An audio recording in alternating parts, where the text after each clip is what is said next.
Welcome to Timeless Reads a Classics podcast. Great to be here. Today, we're diving into Alexandre Dumas' The Black Tulip. We'll be using parts of the novel itself, sort of digging into the text. Our mission really is to get to the heart of it. What's this story fundamentally about? What are the big ideas? And, why does it stick with us? Right. It's got layers. Definitely. We'll look at Holland in the 17th century, a pretty wild time politically, and how that connects with, the surprisingly intense world of growing tulips. Yeah, that contrast is key. Okay, so let's set the scene. Holland, 1672. What's going on? Well, it's a volatile time. You really see public opinion swinging quite dramatically. The Republic, led by John DeWitt, had been dominant. Right. But the novel shows this growing support for the stadtholderate again. That's the system DeWitt had actually tried to abolish with his perpetual edict. Ah, okay. So this perpetual edict, what was that all about? Why was it so unpopular? Well, fundamentally, it was designed to stop the House of Orange, specifically William of Orange, from ever regaining that stadtholder position. Yeah. It consolidated power with DeWitt's party. And people didn't like that. A lot of people saw it as, kind of anti-tradition, maybe even unpatriotic. It definitely created resentment and gave an opening for someone like William, Prince of Orange, to become a sort of rallying point. Right, William. He wasn't just some random figure, was he? He had connections. Oh, absolutely. Son of William II, grandson of Charles I of England. Yeah. Serious historical weight there. But more than that, people saw him as strong, someone who could stand up to Louis XIV of France. So a potential protector when they felt maybe the DeWitts weren't cutting it anymore. Exactly. There was this growing disillusionment with the DeWitt brothers. People were looking for a savior almost. And it wasn't just like a vague feeling. There was real anger aimed at John and Cornelius DeWitt specifically. Why? Well, two big things, really. First, they were blocking the return of the stadtholder, which, as we said, many people wanted. And second, you've got war weariness. People were just tired of conflict. They probably wanted a leader who seemed to offer a different way forward, away from hardship. Makes sense. Political clashes, public exhaustion, a bad mix. But the attacks on the DeWitts got personal, didn't they? Rumors started flying. Oh, yeah. And you have these orange agitators really stirring the pot. They spread nasty stories suggesting Cornelius was secretly plotting against the prince, even after pretending to support him. Wow. And maybe worse, they hinted at secret deals with France. The DeWitts were known for resisting France. So accusing them of negotiating with Louvois, basically selling out the country, that was incredibly damaging. True or not, it worked. So it's this perfect storm. Political anger, tiredness, and these really poisonous accusations. It shows how easily public opinion can be swayed, doesn't it? It really does. And that leads us to Cornelius DeWitt getting arrested. But initially, it wasn't even for treason, was it? What were the first charges? It started with this alleged conspiracy involving a man named Tychelaer. Even though Tychelaer was cleared, Cornelius still faced trial. And the sentence? It was serious. Stripped of his positions, fined heavily, banished forever. But here's the thing, even that wasn't enough for the angry public. Yeah. It shows how deep the hatred ran. They wanted more than just legal punishment, like symbolic revenge. Seems like it. And the agitators kept pushing, saying even in exile, the DeWitts would still be treacherous dealing with France. That really fueled the calls for, extreme action. That's when things get really scary, the demands to storm the prison. Exactly. The mob gets worked up. You have Count Tilly and his cavalry trying to keep order at the Buitenhof prison, but it's a desperate situation. And Tilly's outnumbered. Completely. And crucially, the Burger Guard, the local militia, who should have helped keep order. They sided with the rioters. Yeah, they were swept up in it too. They saw Tilly's restraint as weakness, and it just encouraged the mob to push forward right towards the prison doors. It's just chaos. And right in the middle of this, John DeWitt decides to visit his brother Cornelius in prison, knowing the danger. It's a powerful moment. Shows their bond. And there's that brief, ominous encounter with Rosa, the young Frisian girl. Right. She warns him, doesn't she? She does. Innocently, but gravely. She tells John something bad might still happen, even after Cornelius was tortured. It just hangs in the air, this sense of doom. And while John's there, Cornelius is worried about his godson, Cornelius van Baerle. He gives him a secret package. Yes, that package. Yeah. It contains John DeWitt's letters with the Marquis de Louvois. Highly sensitive stuff. And Cornelius tells van Baerle to burn it, unread. Yes, burn it unread. Protect yourself. Protect us all. Even facing death, his instinct is to shield his godson from this political mess. It says a lot about him. But it's too late for the de Witts. The mob breaks in, they try to escape. But the gate of the Tolhek is closed. They're trapped. They're recognized. Recognized, seized by the crowd. Mm-hmm. And then it's brutal. Dumas doesn't hold back describing the murders. It's a horrifying look at mob violence. Truly awful. And William of Orange's reaction to all this? It's complex. Yeah. Politically astute, maybe. He condemns the violence publicly, of course. But privately, the text suggests he recognized it removed his main rivals. He kept his distance, didn't endorse it, but understood the political advantage. Pretty cold look at power politics in that era. Okay, so that's the backdrop. Intense, violent politics. And then suddenly we shift focus to tulips and Cornelius van Baerle. Yes, it's such a contrast. Van Baerle seems to live in a totally different world.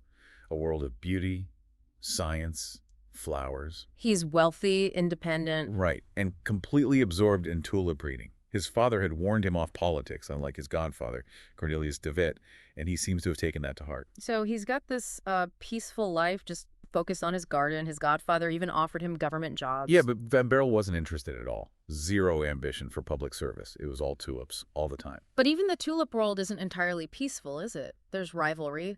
Isaac Boxtel. Ugh, Boxtel.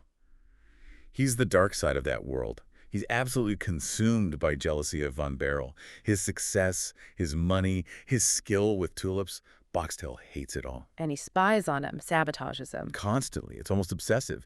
He spies with a telescope. He even tries to ruin Van Baerle's flowers. The text mentions him setting cats loose. Cats in the tulip beds. That's serious gardener warfare. It shows how high the stakes were, even with flowers. It really does. It mirrors the political world in a way. Status, achievement. People got intense about it. Boxtel's envy is just poisonous. And the ultimate prize driving this intensity, the Black Tulip. The legendary Black Tulip. Yeah. The Horticultural Society of Haarlem offered a massive prize, 100,000 florins. A fortune. And Van Baerle wants to win it. Desperately. But it's not just for the glory or the cash. He actually plans to use the money to help the poor in his hometown, Dort. So there's a noble side to his ambition. That adds another layer. And he thinks he's close, right? He has 3 promising bulbs. Exactly. He believes one of them could be the one. He's on the verge of realizing this dream. And that's when the secret package from his godfather arrives. He has no idea what's really in it, politically speaking. None whatsoever. His mind is completely on the bulbs, the prize, the Black Tulip. He's totally oblivious to the danger that package represents. It's classic dramatic irony. Which Boxtel immediately uses against him. You got it. Boxtel sees his chance. Yeah. Driven by that envy, he denounces Van Baerle, tells the authorities Van Baerle has treasonous papers, the de Witt letters. And the timing is just devastating. Van Baerle gets arrested for treason right when the de Witts are being murdered. Dumas weaves it together so powerfully. Van Baerle's personal quest for beauty gets crushed by the brutal machinery of politics and personal vengeance from Boxtel. It shows how fragile things are. So Van Baerle ends up in prison, Loevestein, the same place his godfather was held. The irony is thick, isn't it? He's totally stunned, learns about the murders of his godfather and uncle, utterly horrified. And in prison, he meets Gryphus, the jailer, and his daughter, Rosa. Yes, Rosa. Yeah. She's the turning point. In all that darkness, she represents kindness, empathy, a bit of light. She helps him, even though her father's the jailer. Right from the start, she shows sympathy, helps him with an injury initially. She even warns him that being in de Witt's old cell makes him look suspicious. Which leads to the discovery of the package, right? But Van Baerle, even when questioned, insists he knew nothing about the politics. He sticks to his story, he's honest about the package, but insists his focus was always the tulips. It really highlights his political innocence, maybe naivety, but also his integrity. And Rosa believes him, helps him more. She does. She sees his sincerity. She secretly gets him paper, ink, even helps him with the keys at one point. Their bond deepens. He even entrusts the tulip bulbs to her in his will. Yes, realizing how precarious things are. And in that grim setting, they start having secret lessons he teaches her to read and write. They fall in love. So hope blossoms, quite literally, in prison. It's a beautiful contrast. Love and learning, finding a way even in confinement. A symbol of resilience. But Boxtel is still lurking, and Gryphus is suspicious. Always. The threat never goes away. Boxtel keeps spying. And then Gryphus, in a fit of anger, finds one of the hidden bulbs and destroys it. Oh no, one of the 3. Gone. Just like that. It's a huge blow. The tension just ramps up again. Every step forward seems to meet a setback. But Rosa saves the second bulb. She manages to save the second one, and she's determined to make it grow. She hides it, nurtures it. Does Boxtel, disguised as Jacob, try to trick her into revealing if there are more bulbs? Yes, he tries his manipulations, but Rosa is clever. She protects Van Baerle's secret. And against all odds, the black tulip blooms under Rosa's care. It does, an incredible moment. They even make a plan to send word to the Horticultural Society. Finally, maybe success. But then disaster strikes again. The blooming tulip is stolen, right from Rosa's room. Van Baerle is plunged back into despair. Gryphus blames him, suspects him of plotting something. It looks like it's all over. It's crushing.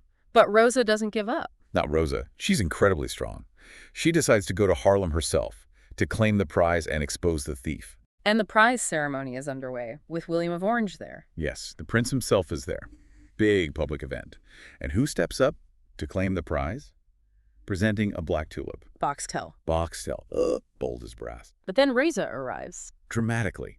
She sees Boxtel, recognizes him instantly, and denounces him right there in front of everyone, including the prince. Wow. What does she say? She accuses him of theft, reveals who Van Baerle really is, his connection to the De Witts, and his innocence. And she has proof. She has the third bulb. And the letter from Cornelius De Witt, the one proving Van Baerle was just holding the papers, not part of any plot. It proves Van Baerle's ownership and innocence. So the truth comes out. How does the prince react? He listens, considers the evidence, and he makes the judgment. Rosa is the true grower of this amazing flower. It's total vindication for her and Van Baerle. And Van Baerle himself, is he freed? He arrives in Haarlem just in time. The prince grants him the prize money, his freedom, and gives his blessing for him to marry Rosa. A happy ending after all that. A very happy ending. Justice is served. Boxtel gets his comeuppance. His observatory is even destroyed later.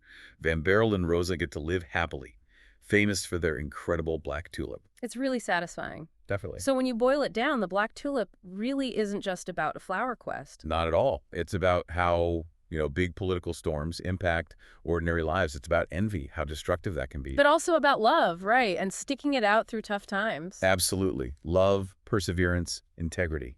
And finding beauty and hope, like that tulip, in the unlikeliest, darkest places. Yeah. Justice, innocence. It floors all that. A truly enduring story. Well, that brings us to the end of this deep dive. Thank you for listening to the Timeless Reads Classics podcast.